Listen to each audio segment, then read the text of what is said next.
Hey guys, എന്തൊക്കെയുണ്ട് വിശേഷം? എല്ലാവർക്കും സുഖമാണെന്ന് വിചാരിക്കുന്നു. അപ്പം മുഖം കണ്ട് പേടിക്കേണ്ട കേട്ടോ. അപ്പം കുറച്ച് സുഖടും കാര്യങ്ങളായിട്ട് പോകുന്നതാണ്. അപ്പോൾ അതുകൊണ്ടാണ് മുഖമൊക്കെ ഇങ്ങനെ ഇരിക്കുന്നത്. അപ്പം അതൊന്നും ആരും മൈൻഡ് ചെയ്യണ്ട.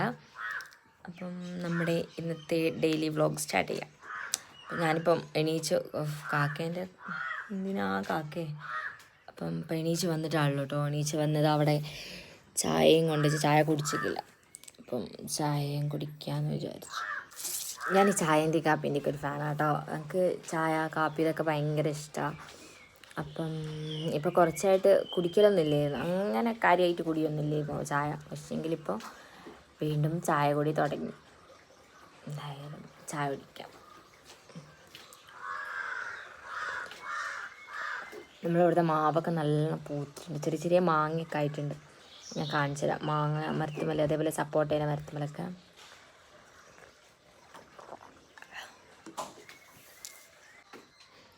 നിങ്ങളും വിചാരിക്കുന്നുണ്ടാവില്ല ഈ വണ്ടി എന്താ അകത്ത് നിന്ന്. ഇത് എൻ്റെ ബ്രദറിൻ്റെ വണ്ടിയാണ്, അവനിവിടെ ഇല്ല. അപ്പോൾ പിന്നെ നമ്മൾ പുറത്തിട്ട് നാശാക്കണ്ടെന്ന് വെച്ച് നമ്മൾ സിറ്റ് ഔട്ടിലേക്ക് ഇങ്ങനെ കയറ്റി വെച്ചിട്ടുള്ളത്. ഇടയ്ക്കൊക്കെ ഒന്നിങ്ങനെ സ്റ്റാർട്ട് ചെയ്തിടും. ഞങ്ങളെ മാവ് നല്ലോണം പൂത്തിട്ടുണ്ട്, മാങ്ങവും പൂത്തിട്ടുണ്ട്. അതുപോലെ കാണിച്ചു തരാം കേട്ടോ. ഇവിടെ അത്യാവശ്യം ഇങ്ങനത്തെ ഫ്രൂട്ട്സും കാര്യങ്ങളൊക്കെ ഉണ്ട്. മാങ്ങ, പേരക്ക, ചക്ക, അങ്ങനെ സപ്പോട്ട, ഇങ്ങനത്തെ സാധനങ്ങളൊക്കെ ഇവിടെ ഉണ്ട് കേട്ടോ. അപ്പം നമ്മൾ മാവ് നല്ലോണം പൂത്തിട്ടുണ്ട് ഇപ്രാവശ്യം. നമുക്കതേപോലെ ഇതാ അവിടെ ആ കാണുന്നില്ലേ, അവിടെ ഒരു മാങ്ങ മരം ഉണ്ടായിരുന്നു, പക്ഷെ അത് മുറിച്ച് കളഞ്ഞു കേട്ടോ. ഇപ്പം ഉള്ളത് കാണിച്ചു തരാം. കണ്ടു ഗൈസ്, നല്ലോണം പൂത്തിട്ടുണ്ട്, മേലോട്ടൊക്കെ ഉണ്ട്. ഈ മാങ്ങ മരം ഇത്ര പൂത്തിട്ട് ആദ്യമായിട്ട് കേട്ടോ. ഇതിന് മുന്നേ ഇങ്ങനെ പൂത്ത് കണ്ടിട്ടില്ല. കണ്ടോ, ഇതും പൂത്തിട്ടുണ്ട്. അതേപോലെ ചെറിയ ചെറിയ മാങ്ങയൊക്കെ ആയിട്ടുണ്ട്. നമുക്ക് കാണിച്ചുതരാം. ഇതാ യെസ്.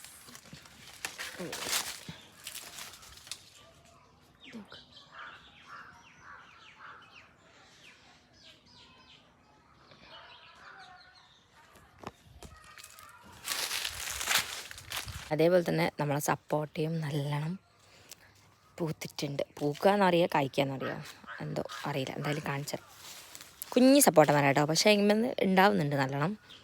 ഇത്രയേ ഉള്ളൂ ഈ സപ്പോട്ട മരം. പക്ഷേ എങ്കിൽ ഇതിൽ നമുക്ക് കഴിഞ്ഞ പ്രാവശ്യമൊക്കെ എന്താ പറയുക നല്ലോണം കിട്ടിയിട്ടുണ്ട്. ഇതുണ്ടോ, ഇവിടെയൊക്കെ ഉണ്ടായിട്ടുണ്ട്. അതുപോലെ നമുക്ക് അവിടെ ഒരു മാങ്ങ മരം ഉണ്ട്, അതും പൂത്തിട്ടുണ്ട്. പിന്നെ ഇതാ ഇവിടെയാണ് ഇവിടെ നമുക്ക് കരിമ്പുണ്ട് കേട്ടോ. ഈ കരിമ്പ് എൻ്റെ കഴിഞ്ഞ വ്ളോഗിൽ കണ്ടുക്കണം. എൻ്റെ ഫ്രണ്ട്സൊക്കെ വരുമ്പോൾ ഇവിടെ നിന്നാണ് കൊണ്ടുപോകല്. അതേപോലെ നമുക്കപ്പുറത്ത് ഞാൻ അംഗൻവാടി കാണിച്ചു തരാം. അവിടെ ഇപ്പം അവരെ തുണിയിട്ടുകൊണ്ട് നമുക്ക് അംഗൻവാടി കാണുന്നില്ല. ആ കാണുന്ന അംഗൻവാടി പണ്ട് ഞങ്ങൾ സ്കൂളിൽ പഠിക്കുന്ന സമയത്ത് ഞാനും എൻ്റെ ഫ്രണ്ട്സൊക്കെ അധികം ഇത് കഴിഞ്ഞിട്ട് ട്യൂഷൻ കഴിഞ്ഞിട്ട് ഞങ്ങൾ ഇങ്ങോട്ടേക്കാട്ടോ നേരെ വെത്ത്. ഞങ്ങൾ 5-6 ആൾക്കാരുണ്ടാകും. അപ്പം ആ ഒരു ടൈമിൽ എൻ്റെ ഉമ്മ ആ ഒരു അംഗൻവാടിയിലായിരുന്നു വർക്ക് ചെയ്തുകൊണ്ടിരിക്കുന്നുണ്ടായത്. അപ്പം അവിടുന്ന് എന്താക്കും, കഞ്ഞി കൊണ്ടുവന്നിട്ട് ഞങ്ങളെല്ലാവരും കൂടെ വലിയൊരു പാത്രത്തിലിട്ടിട്ട് അതിനിങ്ങനെ കൈയിട്ട് കുടിക്കലായിരുന്നു ഞങ്ങൾ. അപ്പം അതൊക്കെ ഭയങ്കര ഒരു ഓർമ്മയാണ് കേട്ടോ. നമുക്കൊക്കെ ഏറ്റവും കൂടുതൽ നമ്മളത് ആസ്വദിച്ച ടൈമായിരുന്നു അതൊക്കെ. നല്ല രസമായിരുന്നു. അതേപോലെ ഞങ്ങളുടെ ഈ ബേക്കിൽ കാണുന്ന ആ വയലില്ലേ, ആ വയലിൽ കൂടെയൊക്കെ ഞങ്ങളങ്ങനെ നടക്കാനൊക്കെ പോയിരുന്നു. അവർ ആ ടൈമിന് അധികം ഇവിടെ തന്നെയായിരുന്നു. നമ്മൾ ഫ്രണ്ട്സൊക്കെ എന്തെങ്കിലും പരിപാടി ഉണ്ടെങ്കിൽ മിക്ക ദിവസവും ഒത്തുകൂടുക നമ്മളെ വീട്ടിലായിരുന്നു കേട്ടോ. അപ്പം നല്ല എന്താ പറയുക, നല്ല രസമായിരുന്നു. ഞങ്ങളിങ്ങനെ ആ വയലിൽ കൂടിയും അതേപോലെ ഞങ്ങൾക്ക് നേരെ അങ്ങോട്ടേക്ക് അതേപോലെ ഇങ്ങോട്ടേക്കുള്ള ആ റോഡിനൊക്കെ പോയാൽ കാണാൻ കുറച്ച് രസമുള്ള സ്ഥലങ്ങളുണ്ട്.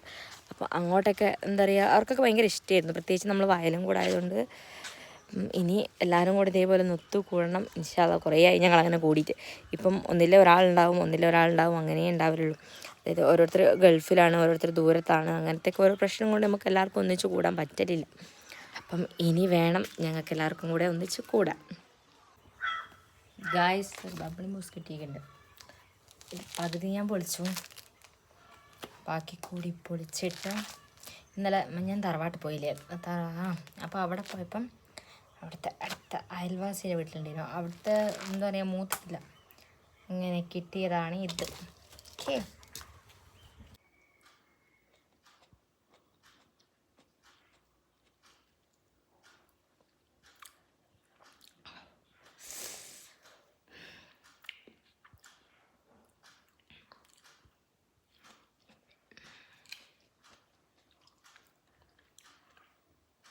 എനിക്ക് പൊതുവെ എല്ലാം എന്താ പറയുക മധുരത്തെക്കാളും കുറച്ചും കൂടി എരിവാണ് ഇഷ്ടം.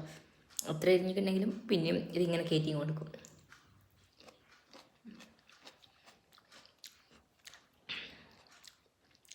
മധുരത്തിനോട് വലിയ താല്പര്യമില്ല. എരിവുകൊണ്ട് അത്ര ഒരു താല്പര്യം മധുരത്തിനോട് ഉണ്ടാവില്ല. പിന്നെ ഒന്ന് മോളെയൊക്കെ പള്ളിയുള്ള സമയത്തും ആ ഒരു ടൈമിന് 7-ാം മാസമൊക്കെ കഴിഞ്ഞപ്പെട്ടോ മധുരത്തിനോട് ഭയങ്കര ഒരു ക്രേസ് തോന്നിക്കായിരുന്നു. പക്ഷെ ഇപ്പം ഇല്ല.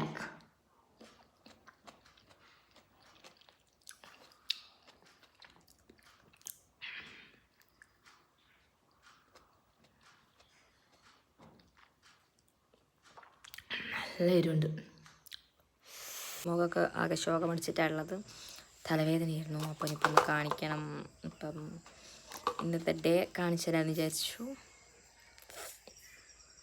ഒരു ഉച്ചയൊക്കെ ആയപ്പോൾ ഞാൻ കാണിക്കാൻ പോയിട്ടുണ്ടായിരുന്നു. അങ്ങനെ പിന്നെ നമ്മൾ അവിടുന്ന് കാണിക്കലൊക്കെ കഴിഞ്ഞ് പിന്നെ അതാ നമ്മൾ ഫുഡൊക്കെ കഴിച്ചു. ഓരോ പൊറാട്ടയൊക്കെ കഴിച്ചിട്ടുണ്ടായിരുന്നു കേട്ടോ. പിന്നെ അത് കഴിഞ്ഞ് ഞങ്ങൾക്ക് വേറെ അത്യാവശ്യമായിട്ട് കൽപ്പറ്റ പോകേണ്ട ഒരു ആവശ്യം ഉണ്ടായിരുന്നു. അങ്ങനെ അങ്ങോട്ടേക്ക് പോയിരുന്നു. അപ്പം ഞാൻ ഉമ്മച്ചീനും ഉപ്പച്ചീനൊക്കെ വെയിറ്റ് ചെയ്ത് നിൽക്കുന്നിരുന്നു. അവർ വരുന്നുണ്ടെന്ന് പറഞ്ഞിട്ട് വിളിച്ചിട്ടുണ്ടായി. അങ്ങനെ പിന്നെ അവരെയും കാത്ത് അവിടെ ടൗണിൽ അങ്ങനെ ഇരുന്നു. പിന്നെ നമ്മൾ പോകുന്ന വഴിക്ക് ഡയറി ഡേയും അങ്ങനെ എന്തോ ആയിരുന്നു കേട്ടോ സംഭവം. അപ്പോൾ അവിടെ നമ്മൾ കയറിയിട്ടുണ്ടായി. അവിടെ ഈ മാംഗോ ലസ്സി, അതായത് ഫ്രഷ് ആയിട്ടുള്ള സംഭവങ്ങൾ, ലസ്സി, പിന്നെ എന്തൊക്കെയായിരുന്നു, ബദാം മിൽക്ക്, പിന്നെ സംഭാരം, അങ്ങനത്തെയൊക്കെ സംഭവങ്ങളായിരുന്നു കേട്ടോ. നല്ല ടേസ്റ്റ് ഉണ്ടായിരുന്നു. അവിടുത്തെ സംഭാരം പറയാതിരിക്കാൻ വയ്യ, നല്ല അടിപൊളിയാണ് സംഭാരം. അപ്പം നമ്മൾ അതൊക്കെ കഴിക്കാമെന്ന് വിചാരിച്ചു. അപ്പോൾ എന്താ ഞാനൊരു ലസ്സി ആയിരുന്നു കേട്ടോ കഴിക്കാൻ വേണ്ടി വാങ്ങിയത്. അവർ ബാക്കിയുള്ളവരൊക്കെ സംഭാരം അതൊക്കെ കുടിച്ചു, ഞാനൊരു ലസ്സിയും കുടിച്ചു.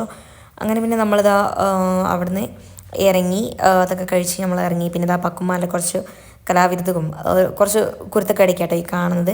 അതൊക്കെ കഴിഞ്ഞ് പിന്നെ നമ്മൾ അവൾക്ക് ഉറക്കം ഇങ്ങനെ വന്ന് ഇങ്ങനെ എത്തിയിട്ടുണ്ടായിരുന്നു. അപ്പോൾ അവൾക്ക് എന്തെങ്കിലും വാങ്ങിക്കൊടുത്താൽ നമുക്ക് പോകാമെന്ന് വിചാരിച്ചിട്ട് അങ്ങനെ ഞങ്ങൾ അവൾക്ക് ചായ എന്തെങ്കിലും വാങ്ങിക്കൊടുക്കാമെന്ന് വിചാരിച്ചൊരു ഷോപ്പിൽ കയറിയിട്ടുണ്ടായിരുന്നു. അവിടുന്ന് പിന്നെ നേരെ ഞങ്ങളൊരു ഷോർട്ട് കട്ട് വഴിയാട്ടോ പോകുന്നത്. അങ്ങനെ അതിലേ ഞങ്ങൾ കയറി. പിന്നെ വരുന്ന വഴിക്ക് ഒരു ഡെലിവറി ഉണ്ടായിരുന്നു കേട്ടോ. അതായത് ഒരു കൊറിയർ ഉണ്ടായിരുന്നു നമുക്ക് മീഷോന്ന്. അങ്ങനെ കൊറിയറിൻ്റെ ആൾക്കാരെ വിളിച്ചിട്ടുണ്ടായിരുന്നു കൽപ്പറ്റ നിൽക്കുന്ന സമയത്ത്. ഞാൻ പറഞ്ഞു പച്ചിലക്കാട് ഒരു ഷോപ്പിൽ ഏൽപ്പിച്ചാൽ മതി എന്ന് പറഞ്ഞിട്ട് അവരെ ആ കൊറിയർ പച്ചിലക്കാട് ഒരു ഷോപ്പിലേക്ക് ഏൽപ്പിച്ചിട്ടുണ്ടായിരുന്നു. നമ്മൾ പൈസ GPay ചെയ്ത് കൊടുത്തിട്ടുണ്ടായിരുന്നു. അങ്ങനെ എന്താ പറയുക അതൊക്കെ നമ്മൾ മേടിച്ചു വീട്ടിലേക്ക് നടക്കുകയാണ് കേട്ടോ. അങ്ങനെ ഇന്നത്തെ വീഡിയോ എന്ന് പറഞ്ഞാൽ ഇത്രയൊക്കെ തന്നെയുള്ളൂ നമ്മുടെ വിശേഷങ്ങളും കാര്യങ്ങളൊക്കെ. അപ്പം ഇതിൻ്റെ ഇടയിൽ കുറേ കാര്യങ്ങൾ മിസ്സായിട്ടുണ്ടാവും എന്നറിയാം.